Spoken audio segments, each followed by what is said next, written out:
અમે પટરાના શેડની અંદર રેસ્ટોરન્ટમાં ધંધા કરીએ છીએ। અમે બહુ નાના માણસો છીએ અને આજે 22-23 દિવસ ઉપર થઈ ગયા સીલ માર્યા અને તમામ અધિકારીને નાના અધિકારીથી લઈને મોટા અધિકારી સુધીને અમે આવેદન પત્ર આપ્યા છે, પણ અમારી કોઈ વાત ફરિયાદ અમારી સાંભળી નથી।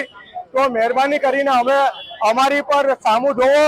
અમે કોઈ આતંકવાદી નથી અને અમારા સીલ ખોલવા અને અમારી જે પણ માંગ હોય તે અમારી પૂરી કરો અને રેસ્ટોરન્ટ ખોલી આપો, તો જેથી કરીને અમે ગરીબ માણસોનો ખાવાનું પણ ખોરાકીમાં પણ અત્યારે તકલીફ પડી રહી છે। છોકરાઓ છે તો સ્કૂલમાં ફી, ટ્યુશનની ફી બધામાં તકલીફ પડી રહી છે। તો મહેરબાની કરીને તમારે જો પણ અમને ટાઈમ આપો કે પેપર વર્ક અમે કરીને તમને પાછા આપીએ। અમે જહાંગીરપરામાં છીએ ને જહાંગીરપરાની અંદર 10 થી 15 રેસ્ટોરન્ટ છે, દરેક સીલ મારેલી છે।